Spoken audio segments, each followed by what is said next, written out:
حضرت سلمہ بن اکوع رضی اللہ تعالی عنہ روایت کرتے ہیں کہ ہم آپ صلی اللہ علیہ وسلم کے پاس موجود تھے. ایک جنازہ لایا گیا. سرکار دو عالم صلی اللہ علیہ وسلم سے نماز جنازہ کا ذکر ہوا.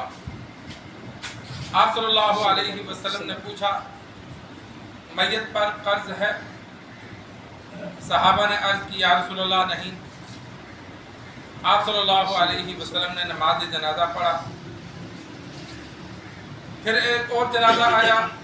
آپ صلی اللہ علیہ وسلم نے پوچھا قرض ہے؟ صحابہ نے عرض کی یا رسول اللہ ہاں. آپ صلی اللہ علیہ وسلم نے فرمایا کچھ مال چھوڑا؟ صحابہ کرام نے عرض کی 3 دینار چھوڑے ہیں.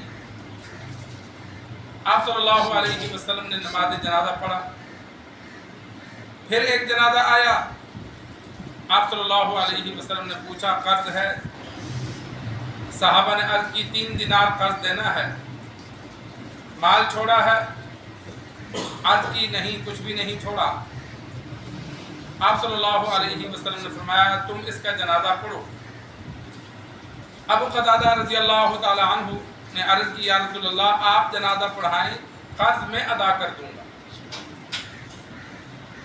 سرکار دو عالم صلی اللہ علیہ وسلم کا معمول تھا صحابہ کرام پہلے جنازے کا نہیں بتلاتے تھے. جو فوت ہو جاتا جنازہ پڑھتے دفنا دیتے.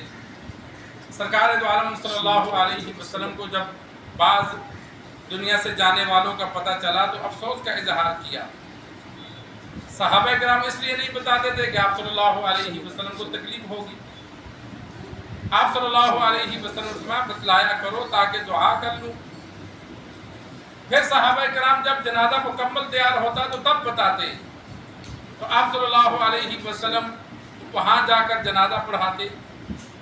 پھر صحابہ نے محسوس کیا یہ بھی ٹھیک نہیں ہے کہ آپ صلی اللہ علیہ وسلم اپنے گھر سے ہمارے محلے تک آئیں. آپ صلی اللہ علیہ وسلم گھر میں موجود ہوتے, مسجد میں موجود ہوتے. صحابہ کرام جنازہ پھر مسجد نبوی میں لے کر آتے. جہاں بھی کوئی فوت ہوتا اس کا جنازہ مسجد نبوی کے باہر لے کر آ جاتے. جب جنازہ تیار ہوتا تو پھر آپ صلی اللہ علیہ وسلم کو اطلاع دی جاتی کہ یا رسول اللہ صلی اللہ علیہ وسلم جنازہ تیار ہے پڑھا لیں, تاکہ آپ صلی اللہ علیہ وسلم کو کوئی بھی تکلیف نہ ہو. بس عین موقع پر موجود ہیں جنازہ پڑھائیں. اور پھر مسجد نبوی میں سارے گھر موجود تھے. تو آپ صلی اللہ علیہ وسلم یہ پوچھتے تھے کہ لوگوں کا حق تو نہیں دینا, اگر دینا ہے تو کچھ مال چھوڑا ہے جو بیچ کر اس کا حق ادا کر دیا جائے. اگر نہیں چھوڑا تو آپ صلی اللہ علیہ وسلم میں جنازہ نہیں پڑھاتا. آج ہم مسلمان اپنے گریبانوں میں جان کر دیکھیں. ایک تو بندہ مقروض مر جاتا ہے تو ہم پیچھے جائیداد نہیں بیچتے. ہم کہتے ہیں بھائی مال نہیں چھوڑا. بھائی جو گاڑی چھوڑی ہے یا مکان چھوڑا ہے, پلاٹ چھوڑا ہے, یہ بھی تو مال ہے, اس کو بیچا جاتا ہے. صحابہ کرام جو دنیا سے چلے جاتے مقروض ہوتے تو بچے اس کی جائیداد کو بیچ دیتے تھے. یہ نہیں کہ بھائی اب گھر ہی ہے اس میں ہم رہتے ہیں, یا بہت سے بھائی ہیں بہنوں کو حصہ نہیں دیتے کہ بھائی ایک گھر ہے اس میں کس کس کو دیں. بھائی گھر تقسیم ہو سکتا ہے تو تقسیم کرو, نہیں تقسیم ہو سکتا تو بیچ کر حصہ دو, تاکہ نہ والد گناہ گار ہو نہ خود گناہ گار ہو. حصہ تو دینا ہے, چاہے ایک نوالہ کیوں نہیں بنتا, دوسرے کا کھائیں گے تو وہ حرام ہے. تو آپ صلی اللہ علیہ وسلم نے فرمایا میں جنازہ نہیں پڑھاتا. جس نے لوگوں کا حق دینا ہے اور اتنا مال نہیں چھوڑا کہ جس کی ادائیگی ہو سکے.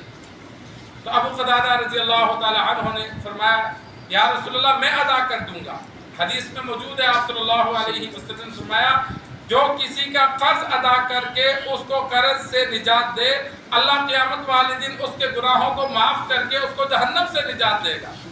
بہت بڑی فضیلت ہے کہ بیچارہ قرض نہیں ادا کرتا, پھنسا ہوا ہے, دوسرا بندہ اس کا قرض ادا کر لیتا ہے تو اللہ قیامت کی تنگیوں سے اس کو نجات دے گا. تو ابو قتادہ رضی اللہ تعالی عنہ نے قرض ادا کیا. تو انسان زندگی گزارے کوشش کرے لین دین برابر برابر ہو, بہت زیادہ قرض نہ لے.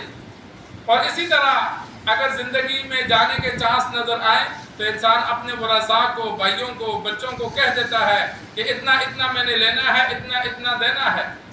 یہ میری جائیداد ہے، میں چھوڑ کے جا رہا ہوں، زندہ رہا تو ادا کر دوں گا، لیکن اگر اچانک فوت ہو گیا تو سب سے پہلے یہ ادا کرنا، سب سے پہلے میرا قرض ادا کرنا، جو بچ جائے گا وہ آپس میں تقسیم کر لینا۔ اللہ سے دعا ہے اللہ ہمیں دین سیکھ کر سمجھ کر عمل کرنے کی توفیق عطا فرمائے۔